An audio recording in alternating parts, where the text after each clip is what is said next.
Hello, welcome to the Naktamun Archives. I'm the Minotaur Reviewer. With the recent release of Time Spiral Remastered, I've been contemplating what my favorite draft environments have been. I started playing in 2017, so I've not had the same breadth as other players, but I believe I have experienced some phenomenal sets in that time. As a disclaimer, this list only concerns sets that have been released since 2017, as I've not had the privilege to draft sets before then. But everyone has their favorite formats, so tell me, what are yours? Maybe I'll find a new favorite too. But with that said, let's dive into what I consider to be the best draft formats over the last few years.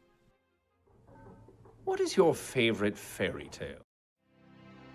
To start off, we have the plane of Whimsy and Fairy Tale, Eldraine. This format I've found very compelling with its setting and balance.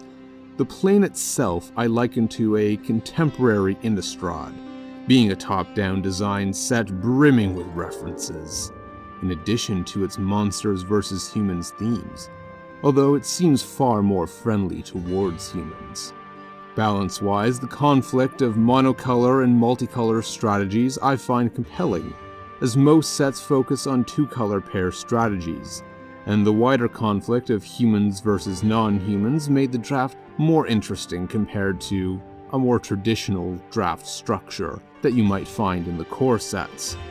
The power level of the set, while somewhat controversial, also made the matches I played exciting and intense. Although, I wasn't a huge fan of how slow food tokens made the games. Being able to reliably gain 3 life made things a slog at times, as early aggressiveness was disincentivized. That said, I'm keeping Eldraine at the top of this list because it's definitely one of the best draft sets I've played in years, but Magic Arena had a lot of issues with its draft bots. This really brought down the experience as Mill was running rampant and made playing the format a lot less fun compared to paper. Ho ho ho. El goddamn Dorado. It took a while before I started drafting, but when I did, I fell in love with Rivals of Ixalan. The original Ixalan is unfavorably regarded as a draft set, and I have to agree. It really is a dreadful format to play. However, Rivals to me fixed a lot of the problems that Triple Ixalan had. Those being, there weren't enough tribal payoffs, you were forced to pick a tribe and stick with it, and Enraged discouraged attacking. Rivals managed to add a lot more powerful reasons to be in a specific tribe at lower rarities than Triple Ixalan. Each tribe received a Forerunner that would tutor out another creature of the same type, and that Forerunner would have a trigger ability for when you cast that creature type. In addition, each tribe had a card that would have a reduced cost if you revealed a creature of the same type, and vampires and merfolk each received the Lord. These tribal payoffs made it more enticing to pick a tribe, and made it feel like each of the 4 tribes had something unique to offer. However, with Triple Ixalan, not only were the payoffs lacking, you were screwed if you didn't stay in your lane, which made for a boring draft and boring games. Rivals fixed this by creating archetypes outside of the main tribes so that each 2-color pair had something they could do. This vastly improved the draft experience and allowed for more experimentation and complexity within the format. Lastly, Enrage may have made attacking discouraged, but Ascend, or the City's Blessing, allowed for you to work toward an advantage if you couldn't progress towards a victory.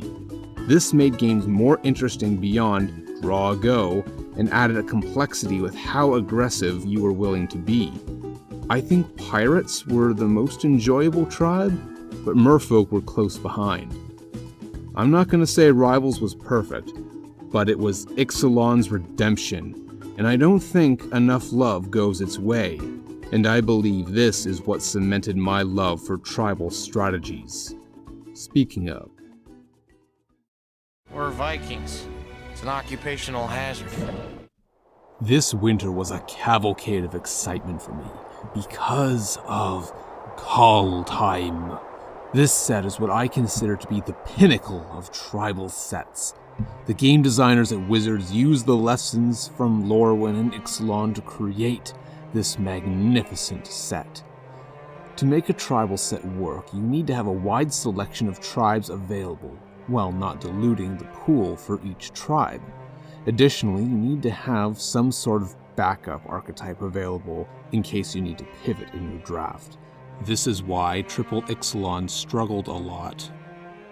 Kaldheim creates the best approach for a tribal set, with the inclusion of shapeshifters and several tribes that each fit within their wider colors and mixed with other tribe cards.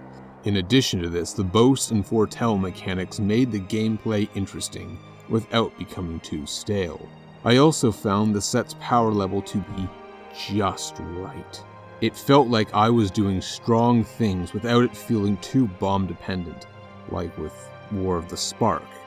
The greatest aspect to me in Kaldheim was the flavor of the set and its incorporations of Nordic myth. Nearly every card had fascinating references to the gods, legends, and races told in Viking tales, but with an MTG twist. The one aspect I disliked was that the changelings were the tribe for the Simic color pie.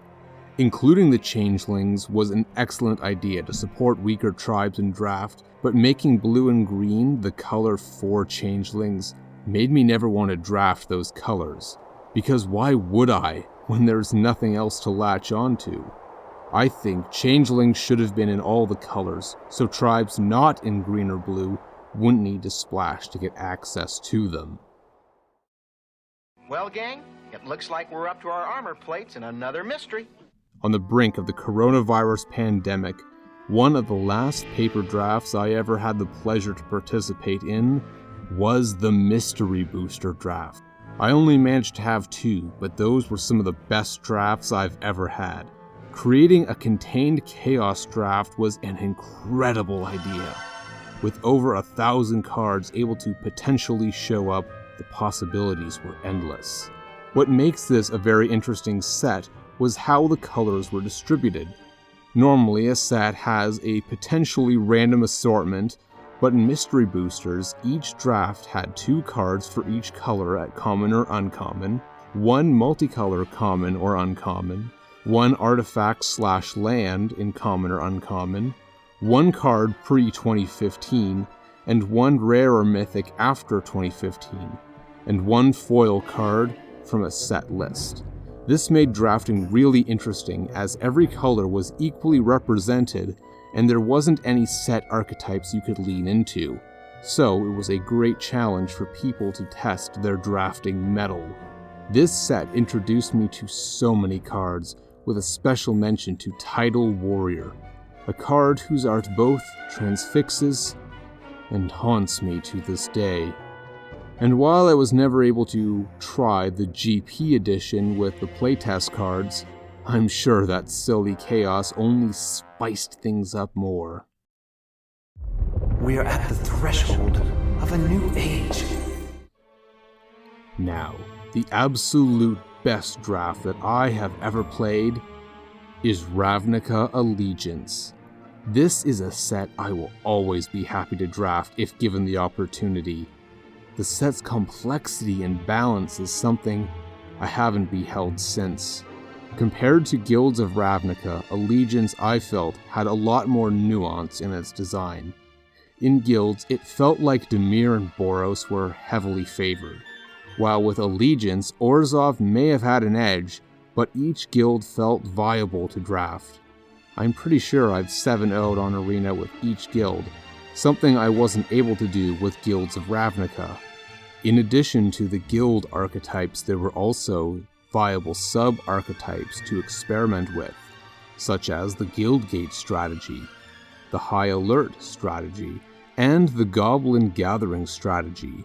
On top of that, each of the guilds also had a good synergy with their neighbor guilds, something that I felt was lacking in Guilds of Ravnica. This allowed for 3-color drafting that didn't feel detrimental to the overall strategy and offered easy splashes if one guild was being picked clean. This all made the draft feel a lot less linear and more fun to engage with on repeat.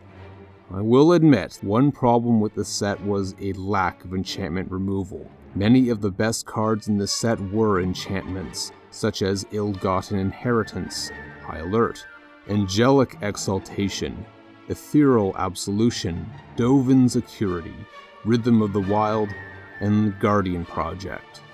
However, despite this, I think it's the best set that we've had in years, and a credit to the design team. If and when GPs become a thing again, know that I will be down to draft Ravnica Allegiance. That's a promise. That concludes the list. Thank you for watching. If you're looking for more content, I recommend checking out the Target Minotaur tier list, made by Grey Merchant Magic. I helped out in the research for this, and it's a great way to get insight on how Minotaurs have been represented in Magic. Another great channel I recommend is Zenny for video game reviews and essays. He's super underrated, but he puts a lot of effort into his content. See you soon.